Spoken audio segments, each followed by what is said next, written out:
ப்ளவுஸில் கழுத்து பீஸ் கொடுக்காம எப்படி வந்து அழகாக அடிச்சு திருப்பறதுன்னு தான் வந்து பார்க்க போகிறோம். ஃபர்ஸ்ட்டு வந்து பார்த்தீங்க அப்படின்னா லைனிங்கில் கழுத்து கரெக்டான அளவில் கட் பண்ணியாச்சு.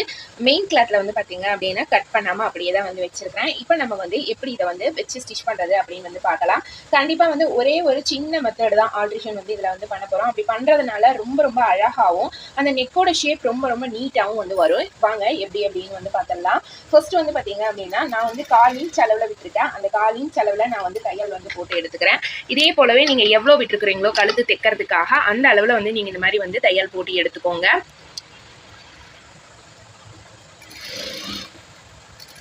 நம்ம இந்த மாதிரி தைக்கும்போது நமக்கு அடித்துணி சுருக்கம் இல்லாத மாதிரி நீங்க வந்து பாத்துக்கோங்க. நம்ம இப்படி வைக்கிறப்ப கரெக்டான பிளேஸ்ல வச்சிருக்கிறோமா அப்படிங்கறத செக் பண்ணிக்கோங்க.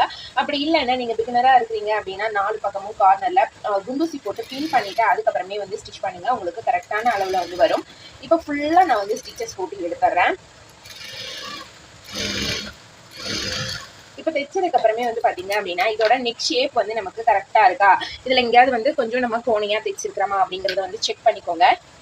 எனக்கு இந்த இடத்துல மட்டும் லைட்டா வந்து கொஞ்சம் இறங்கின மாதிரி தெரியுது. அதனால வந்து அந்த ஷேப்பை மட்டும் நான் இந்த மாதிரி கரெக்ட் பண்ணிக்கிறேன் ஒரு நூல் அளவுல.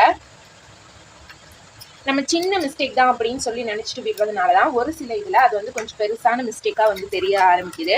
அதே அளவுக்கு நான் இந்த அளவுல வந்து 1/4 இன்ச் அளவுலயே வந்து கிளாத்தை விட்டுட்டு இந்த மாதிரி கட் பண்ணி எடுத்துறேன். கட் பண்ணி எடுத்ததுக்கு அப்புறமே வந்து பாத்தீங்க அப்படின்னா சின்ன சின்ன கட் கொடுத்துடணும் நம்ம.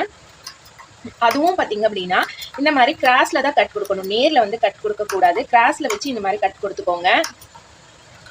ரொம்ப ஒட்டியும் கட் பண்ணிடாதீங்க. நமக்கு வந்து பின்னாடி வந்து தையல் வந்து பிரியறதுக்கான வாய்ப்பு இருக்கு. ஓகேங்களா?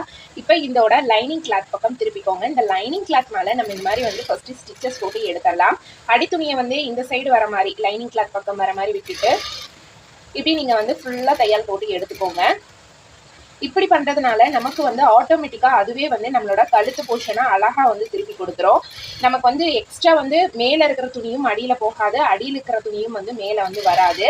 சரியா நீங்க இந்த லைனிங் மேலேயே வந்து ஒரு ஊசியோட தையல் வந்து இது போல வந்து போட்டு எடுத்துக்கோங்க. இப்ப ஃபுல்லா வந்து போட்டு எடுத்தாச்சு.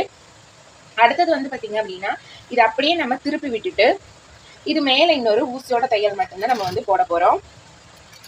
பாருங்க நமக்கு அப்படியே வந்து நெக் ஷேப் வந்து வந்துருச்சு. இதுல நம்ம வந்து எதுவுமே பண்ண தேவையில்ல. கேன்வாஸ் வச்சு ஸ்டிச் பண்ணா எந்த அளவுக்கு நல்லா நீட்டாகவும் ஃபினிஷிங்காகவும் இருக்குமோ அதே அளவுக்கு நல்ல ஒரு நீட்டாகவும் ஃபினிஷிங்காகவும் இருக்கும். இப்போ ஃபுல்லா வந்து எல்லா பக்கமும் வந்து ஸ்டிச் பண்ணி எடுத்தாச்சு. தேவைப்பட்ட நீங்க டபுள் ஸ்டிச்சஸ் போட்டுக்கலாம். இல்ல சிங்கிள் ஸ்டிச்சே நீட்டா இருக்கும் அப்படின்னு நினைச்சீங்கன்னா சிங்கிள் ஸ்டிச்சோடவே வந்து விட்டுறலாம். இப்போ பாருங்க எவ்வளவு அழகா வந்து நம்ம ஸ்டிச் பண்ணியிருக்கோம் அப்படின்னு. வீடியோ பிடிச்சிருந்தது அப்படின்னா மறக்காம வந்து சப்ஸ்கிரைப் பண்ணிக்கோங்க.